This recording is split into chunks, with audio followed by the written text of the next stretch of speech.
Assalamualaikum warahmatullahi wabarakatuh. Kami dari kelompok 3 ingin mempresentasikan materi Pancasila sebagai dasar negara kesatuan Republik Indonesia. Sebelumnya, izinkan saya memperkenalkan rekan-rekan saya dari kelompok 3. Yang pertama ada Alfirdananda Salsabila, yang kedua ada Arini Nurul Azizah, yang ketiga ada Ihwan Aditya Mahendra, dan yang keempat ada saya sendiri, Hoirun Ananur Fadila. Dalam kehidupan berbangsa dan bernegara, masyarakat Indonesia telah mengenal Pancasila sebagai dasar negara, pedoman, dan pandangan hidup yang nilainya diangkat dari kehidupan masyarakat Indonesia sendiri. Selain itu, Pancasila juga menjadi falsafah hidup bagi bangsa Indonesia sejak dahulu. Seperti yang telah dibahas pada bab-bab sebelumnya, Pancasila telah mengalami proses yang begitu panjang, mulai dari hakikat, konsep, hingga sejarahnya. Maka, tak heran jika Pancasila begitu didukung dan dijunjung tinggi dalam penegakannya oleh bangsa Indonesia. Lalu apa sajakah fungsi, peranan, dan pengimplementasian Pancasila sebagai dasar-dasar negara kesatuan Republik Indonesia? Slide berikutnya akan dijelaskan oleh rekan saya, Ihwan. Lalu, apa sajakah fungsi peranan dan pengimplementasikan Pancasila sebagai dasar negara kesatuan Republik Indonesia? Fungsi dan peranan Pancasila sebagai dasar NKRI ada 7 macam, yakni yang pertama, Pancasila sebagai ideologi negara. Pancasila bisa dikatakan sebagai ideologi negara karena Pancasila merupakan pemikiran yang mencakup nilai-nilai tertentu untuk mencapai tujuan tertentu yang ingin dicapai.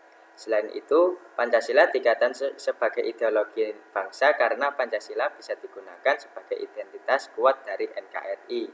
Dengan adanya Pancasila, seluruh dunia akan tahu bagaimana watak sesungguhnya NKRI. Dan yang kedua, Pancasila sebagai dasar negara.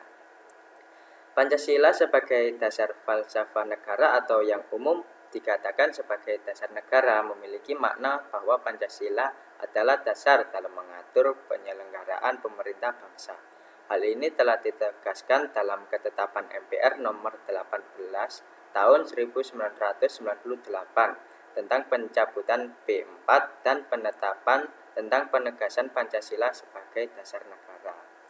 Pada penegasan dinyatakan bahwa Pancasila adalah dasar negara yang harus dilaksanakan secara konsisten dan konsekuen. Dan yang ketiga, Pancasila adalah sumber dari segala sumber hukum. Walau banyak hukum yang ditetapkan oleh negara, Pancasila tetap menjadi pedoman utama dalam penetapan dan penerapannya. Walau Pancasila hanya memiliki 5 butir isi, tapi dalam penerapannya, adil Pancasila bisa dikatakan hampir mencakup keseluruhan nilai kehidupan. Oleh karena itu, kenapa Pancasila dijadikan sumber dari segala sumber hukum? Selanjutnya akan disambung oleh rekan saya yang bernama Arini. Selanjutnya, 4. Pancasila sebagai falsafah hidup pemersatu bangsa. Sebagaimana nilai dari Pancasila ketiga, Pancasila merupakan wasilah ampuh pemersatu bangsa, di mana isi Pancasila berisikan nilai-nilai dalam menghargai perbedaan dan sikap toleransi terhadap hal-hal yang ada. 5. Pancasila sebagai tujuan dan cita-cita bangsa. Cita-cita luhur bangsa Indonesia sebagaimana yang dimuat dalam pembukaan UUD 1945 merupakan penuangan jiwa Pancasila. Cita-cita luhur inilah yang menjadi arah dalam mencapai tujuan bangsa. 6. Pancasila sebagai pandangan hidup bangsa. Pancasila sebagai pandangan hidup bangsa memiliki makna bahwa segala sikap dan aktivitas bangsa maupun masyarakatnya harus didasari oleh Pancasila. Karena Pancasila merupakan bentuk kristalisasi dari nilai-nilai bangsa dan masyarakat itu sendiri. 7. Pancasila sebagai jiwa dan kepribadian NKRI. Menurut Dewan Perancang Nasional atau DPN, maksud dari Pancasila sebagai kepribadian bangsa Indonesia adalah keseluruhan ciri khas bangsa Indonesia yang menjadi pembeda dari bangsa-bangsa yang lain. Seluruh ciri khas bangsa Indonesia tersebut merupakan cerminan dari pertumbuhan dan perkembangan bangsa Indonesia sepanjang masa. Adanya kemungkinan bahwa tiap-tiap sila secara terlepas dari sila lain memiliki sifat universal. Akan tetapi, satu kesatuan yang tak terpisahkan dari kelima sila itulah yang belum tentu dimiliki oleh setiap bangsa. Karena itulah, Pancasila menjadi ciri khas bangsa Indonesia. Materi selanjutnya akan disampaikan oleh rekan saya, Alfirda Nanda. Implementasi Pancasila sebagai dasar negara. Berbicara tentang implementasi Pancasila sebagai dasar negara, seperti yang kita ketahui, pada zaman literasi digital ini tak sedikit anak yang lebih mengutamakan menomorsatukan gadget. Tetapi sebagian dari mereka hanya menggunakan gadget sebagai hiburan dan penugasan dari sekolah itu pun semata-mata karena menggugurkan kewajiban saja. Nah, jika dilihat dari kondisi ini, maka nilai pemahaman karakter Pancasila, terutama bagi generasi muda, perlu mendapat tindakan yang lebih lanjut. Hanya saja dari sila pertama, ketuhanan yang Maha Esa. Ketika kita mendengar adzan, posisi sedang bermain gadget, mana yang lebih kita utamakan? Apakah kita berhenti sejenak untuk mendengar adzan lalu sholat, atau malah tetap melanjutkan aktivitas kita tersebut?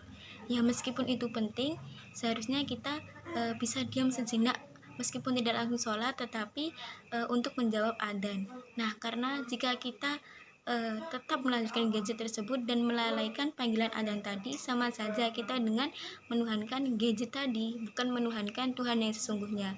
Di situ bisa dinilai ketuhanan yang Maha Esa apakah sudah tertanam pada diri kita ini pada masa literasi digital.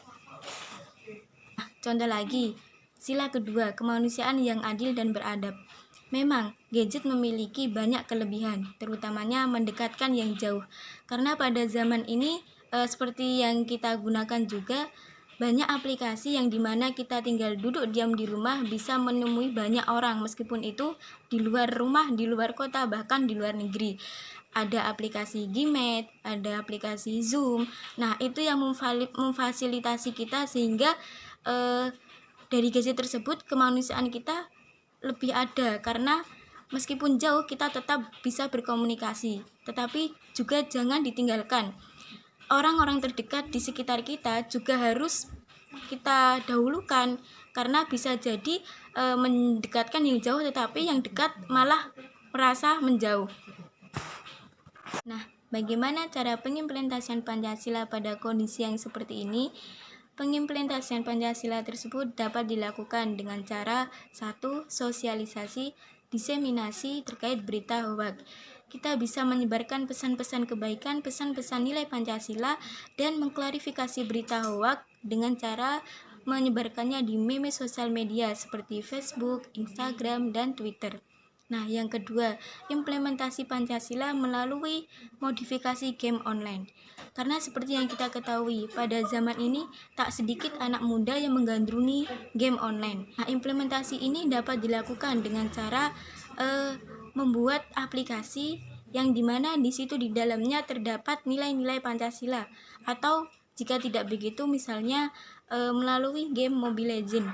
Di situ kita dapat memberi tantangan terhadap penerapan nilai-nilai Pancasila, atau merubah nama-nama karakter dengan tokoh pahlawan maupun tokoh khas Indonesia agar pemuda lebih mengenalnya. Nah, yang terakhir, penyediaan literasi digital mengoptimalkan komunitas online.